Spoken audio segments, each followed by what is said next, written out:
and I am a jewelry maker and an antiques dealer. I thought it would be a good idea to share some of my jewelry making skills with you folks because it's a really fun thing to be able to do. And it can sometimes turn into a small business. What we're going to do in this class is we're going to discuss jewelry, repair, and making jewelry. Today we're going to talk about different kinds of tools that are used, the findings, and I'll go into detail with and show you findings as we go along. And the source that you can get them from. It can be an inexpensive class, or if you are really interested and want to get high-end things, you can do that as well. I like to keep it basic for beginners and use things like glass beads and string and a lot of recycled jewelry. So if you have jewelry, one of the first things I would like for you to do is to, between now and the next class, gather up jewelry that you would be willing to recycle, repurpose, or take apart to use in some other form of jewelry.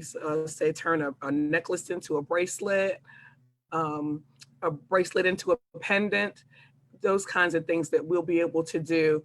Since we're going to be doing this online, I have to keep it pretty simple because I won't be in the room to help you do some of the work. Hopefully, we'll be able to get together real soon and be able to work together as a group to put some jewelry together. The first things I want to show you are some pieces that I have made through the years. These are some of my favorite pieces. And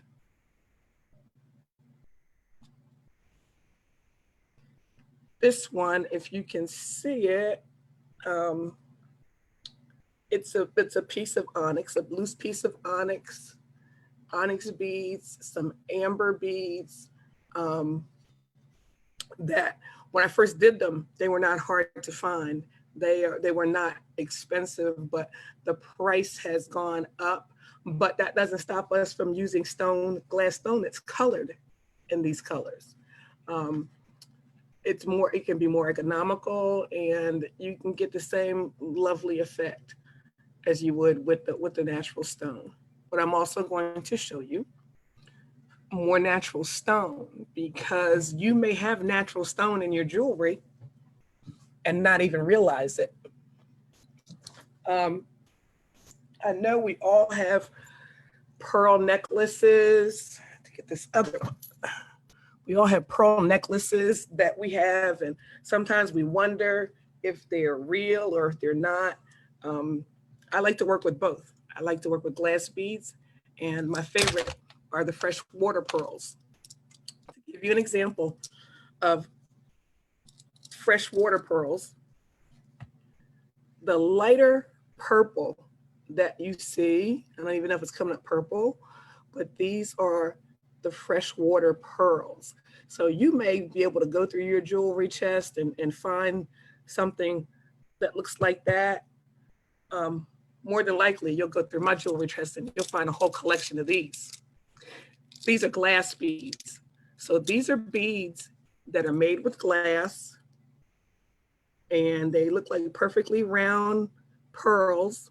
They're even knotted like you would get from a really high-end jewelry store. And it has a little gold-plated clasp on the back. So you may have some of those as well. So I want you to look around, put some things together for our next class, and we'll talk about how to put them together. The next thing I want to show you in relationship to this necklace is the quartz. The purple stone is amethyst. We all know that amethyst is that bright purpley stone, and you can find it in rings and earrings and bracelets. It's the popular birthstone for the month of February, but it's popular with a lot of folks that like that purpley color. You can find different sorts of amethyst, and this is one of the natural stones that's still pretty reasonable for you to find.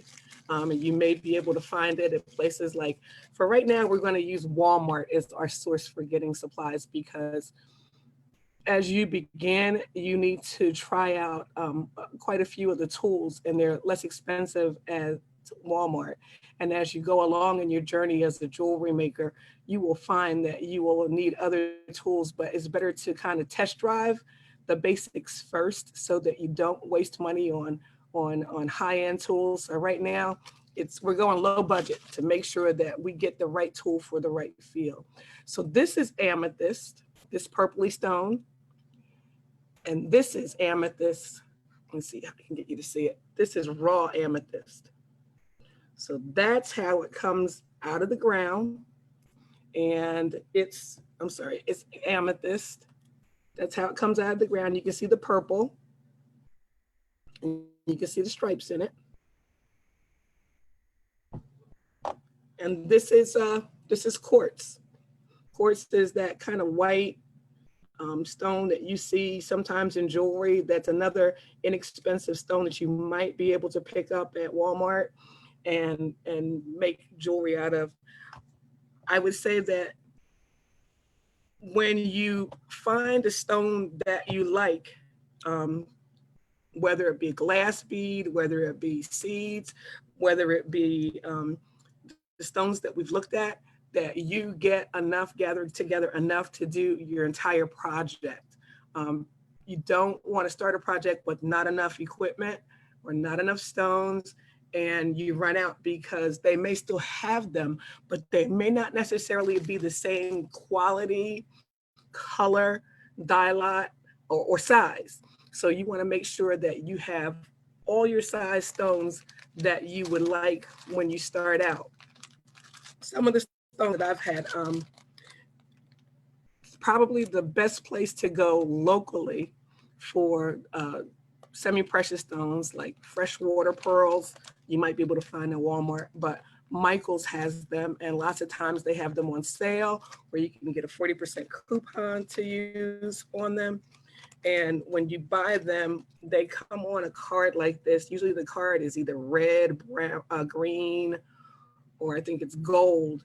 And this is an old one that I've had for quite some time. So this is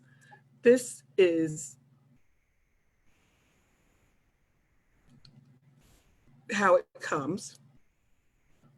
And the beads come in different sizes. And on the back of the card, it will tell you what size the beads are. So as you can see, they're the same stone, but they're different sizes. And they come in all sorts of colors. Usually they're labeled on the back. Sometimes you'll see a stone that'll say coral, but then it'll say dyed seed stone or dyed glass stone. It's all made basically the same way, and it all holds up. It's just that some of it is a little less expensive than the others because they're not the actual stone. Now that we've talked about the jewelry and the stones, and you've seen the necklaces, I want to talk about our tools. The tools are very basic. They're like we have like little small wire cutters, and they're round nose pliers. So you have your cutters and your pliers. These are going to be your most important tools. I use, actually, these are the three. I can make almost anything with these three tools. I can do my cutting when I'm picking up some of my beads. I can hold beads, and that's something that you'll master as we go on in the class. You can hold them to string them, or you can hold them by hand to string them. I work from my dining room table. So you don't need a special surface to work on. You can work from your dining room table, your kitchen table, as long as you're comfortable, because you're going to be sitting for about 60 minutes. Sometimes if there's questions that need to be answered, we might go over the 60 minutes. So I want you to be comfortable. We also have examples of the wire. And this one is, it's called Stretch Magic. And the Stretch Magic cord is usually used for those stretchy bracelets that you can wear. And that comes in a package, and it comes in millimeters. For the bead size that we use, we probably can use a 10 millimeter because the holes are pretty small, and we want to be able to get the beads on there.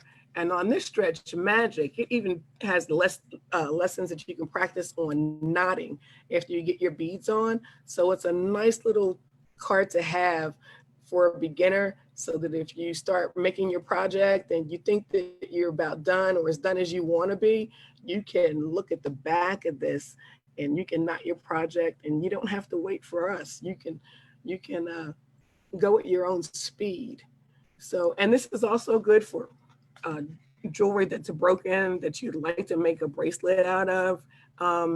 It's really, I have quite a few of these bracelets that I've made, and they really come out nice. They're easy to make. They're not time consuming.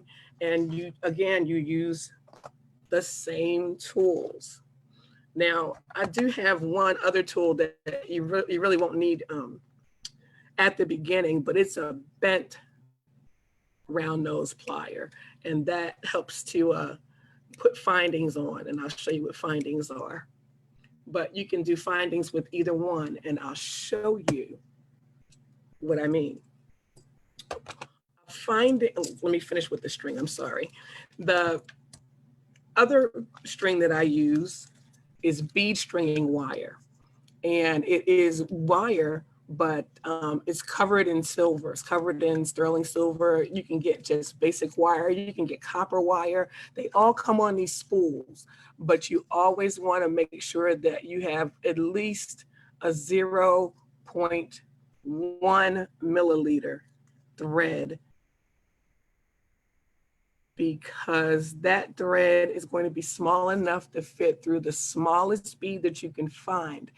And since we may be using or repurposing old jewelry and the holes may be very small, this is the perfect size. So, and it's also very strong. I like to use it because it's hard to break. Sometimes we catch our jewelry on things and it gets caught and we break our beads and our beads fly all over the floor, and you can avoid that when you use the wire thread. So I have 3 different types. I'm going to show you, see if you can see the difference in the thickness in the wire. This one is 0.10 millimeters, and this one is 0.30 milliliters. So this one's a little bit thicker, still small enough to go through some beads, but not all beads. So your best bet's to get the smallest one. And the company that makes this, that you can get them at Michael's, is Beadalon. And I believe that Walmart may carry them as well. Pretty much any kind of wire that Walmart has in this size will be suitable for what we need for our class. And you will see that on this one, it talks about flexibility. There are little arrows here, and it says that the flexibility is good. And you always want to look for the words bead stringing wire or bead stringing thread. If you want to use thread, which is perfectly okay, you always want to make sure that it is the correct product for the tools that the item that you want to make. So make sure that it says bead stringing wire. This is another one.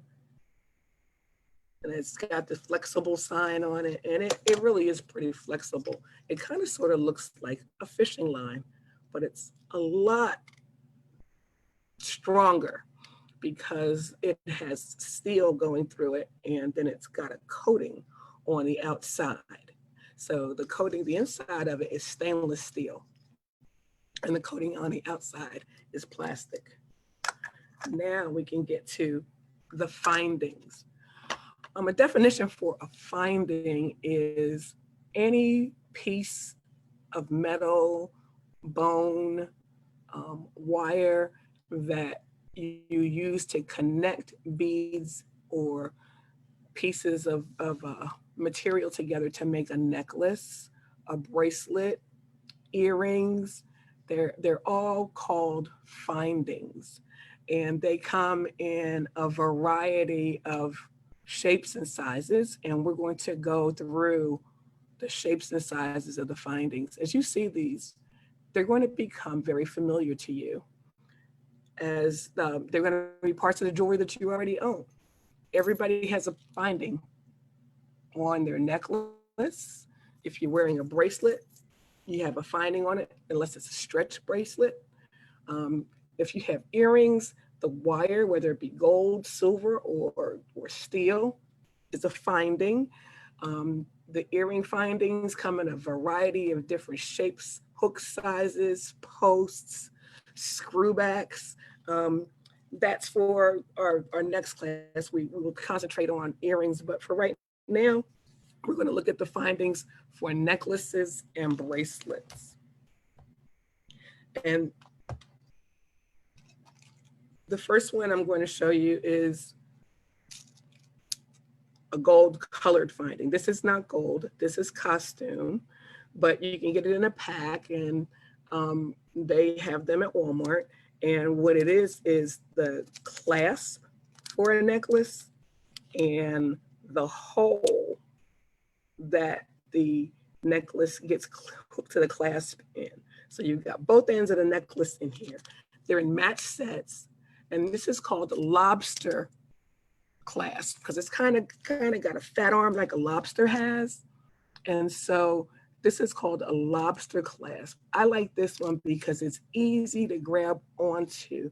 It's very easy to manage with the thumb.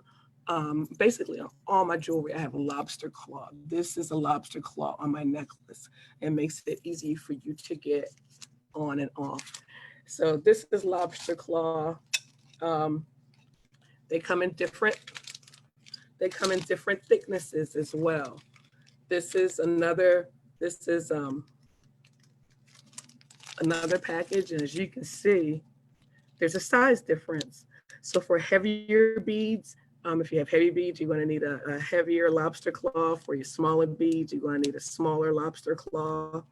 Those are gold. They come in silver.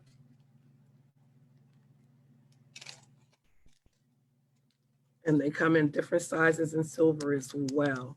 So those things that you can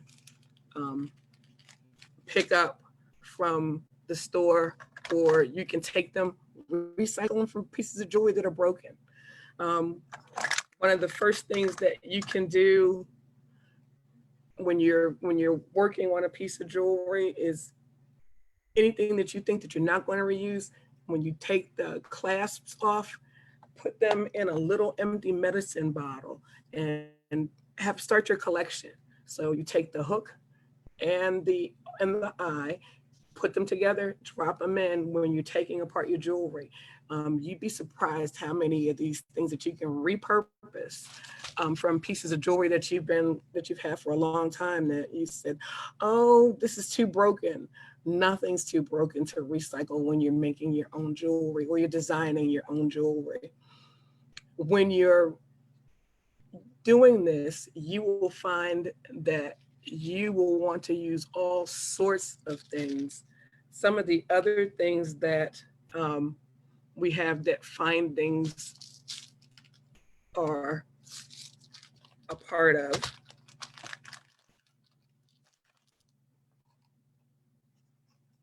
Something like rondelles. So you might have a basic bead necklace and you may want to fancy it up, and you can put a rondelle through it.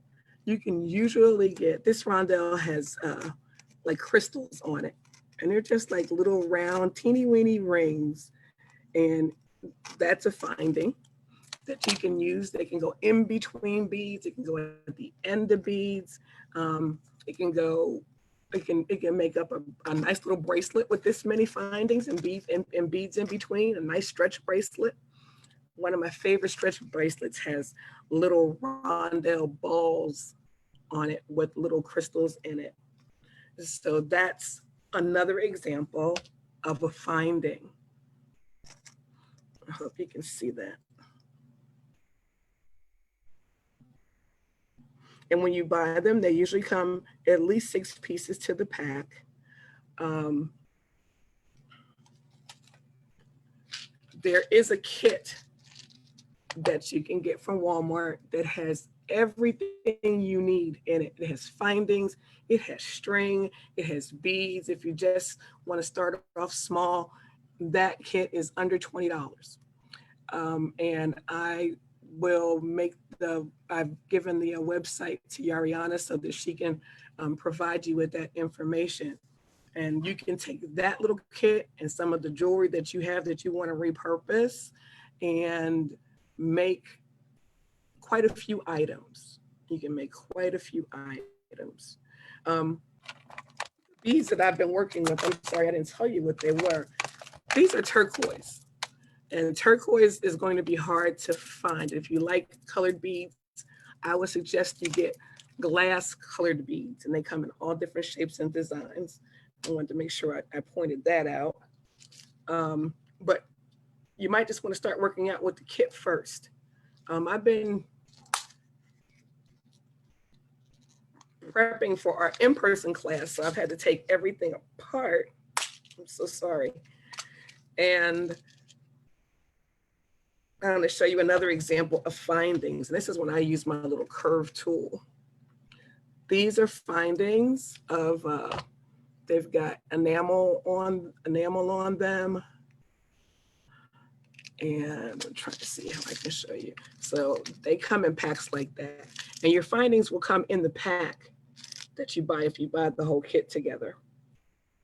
If not, go through your jewelry box. You have something broken, you have something that you bought it and you didn't like it, you wish you can change it, take it apart, bring it to your table. We can work on it. You actually can do this class with just getting the tools and the clasps. You can take apart whatever you have at home that might be something that you want to use, and we can work with that. Some of these are findings as well, and charms. Findings and charms are basically in the same family. These are little hearts that you could buy on a string, and they can go on the end, they can go in the middle as well. And from findings, you can also buy beads. You can take apart beads. I'm going to show you some beads that I bet that you have on some jewelry at home that you can repurpose. And you're going to be surprised because you usually, in a necklace, you usually have enough of them. Fight with this to get it open to do your project. And I'm going to give you an example. I had an old necklace that I really liked the beads on, but it was broken and I'd lost some of the beads. So I took them apart, and it's kind of sort of like one of those clear old-fashioned beads. It's kind of yellowed with age, but it still has a nice color and a nice shine to it. So that's an example of a bead that you can use that you might have on a necklace.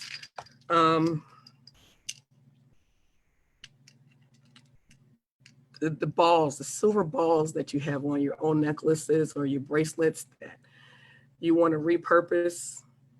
They're there as well, that you can use these as well. And you will see this one's got a pretty big hole. But then you go to the next one, which is like a little crystal that I have, and you will see that you can hardly even see that hole. Let's see, I can hold this up. Take that off. I don't know if that's better. You can hardly even see it because it's so tiny. So we could use basically any bead that you can find.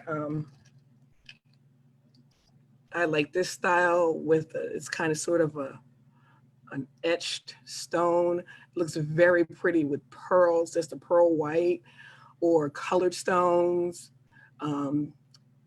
beads. You can do a number of things with it. Another tool I like to work with, and I don't happen to have any, shells, pieces of bone. I love any kind of natural stone, and we can use those as well. I want this class to be fun for you and to teach you some skills that you can carry with you a lifetime. I made my first piece of jewelry when I was in high school. I started off with a bracelet, made a couple of rings, and graduated to necklaces and brooches. So I pretty much can make and teach you to make almost anything. It's going to be a little bit better when we get our classroom space and we can meet person to person, because it's kind of hard to, as you can see, to show you everything that I need to show you on the screen. I did this so that you can get an idea of the different stones. So there's freshwater pearls, there's dyed bamboo coral. So this is not freshwater pearls, and this is dyed bamboo coral. It's not real coral, but it is a stone that resembles coral. It's been dyed. That's why I tell you that you don't have to actually have the very nice stone. There are stones that are copied that look just as nice. There's some malachite and marcasite stones in here. Those are my favorites, that rich blue, and I love lapis. And I don't think I have any of that. And here are some actual coral stones, and I'm going to show you now, give you an example of real coral stones. So if you see something like that in your jewelry and you've had it for a very long time, I'm going to bet you it's real coral. And you might want to repurpose that. Some of the easier jewelry, some of the easier pieces to pick up are, great with that, are the freshwater pearls, which look like this. And you will find that the freshwater pearls, when you buy them, they're not perfectly round. When you find them in your jewelry, don't think that your jewelry has less value, because they're not. These are just as nice and a fraction of the price of the big fancy pearls that people spend a whole bunch of money for. And these are more natural. These are kind of sort of, I like to say, man-made assistant. So they've been made in the same fashion of a pearl, but they're not quite perfect enough to go up to that next grade of pearl. And they come in colors. I'm so sorry. I'm pretty sure that if I show this to you, it's going to look about the same, but this one is actually pink and smaller. And once again, we talk about the hole sizes of these pearls, and you will notice we need this smaller string because the holes are so small. And I think And you can almost see that one the way I hold it. So we have pearls.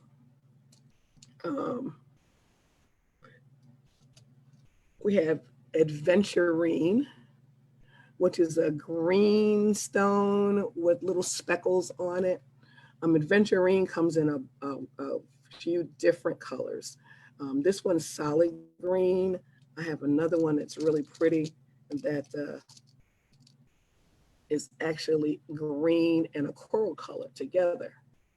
So I'm doing this because lots of times we have these stones sitting right in front of us and we don't realize it, and we can be using them. There are all sorts of stones that can be put together. There's styles. There are pendants that can be added to stones. There are a number of ways to put together this jewelry. And I want to make sure that I have gotten everything. I've shown you everything. Check your old pieces of jewelry. You can go to the website for Walmart and order online, because I'm not really sure you can go into the store and get it. And their selections are going to be better online because it's coming directly from the manufacturer to you, rather than it can be a really exhausting hunt trying to find these things sometimes, because especially now that everyone is making jewelry and everyone is going to the store to get those things. Just like for the mask, there's no elastic. Probably if you walk in the store, the findings are going to be far and few between. So your probably best bet is to order them online. There are some other jewelry sites that you can explore. I would like for you to go online between now and the next class and look at jewelry making sites so you can see all the stones. And I ask you to do that because the stones have descriptions. It'll tell you what kind of stone it is. You'll be able to see, what the value is, and you might have something at home that you can match up that looks like that stone, or you may want some of those stones as well. So look at your jewelry sites. There's a lot of them that you can look at, and it gives you an idea of what the stones look like and how they're used. We talked about the findings, and I wanted to show you some charms that are sometimes used.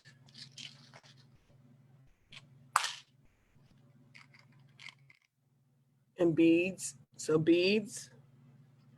And then we have charms that are the smaller bits that can be used as a decoration on a necklace. So this would be a charm. And a charm usually has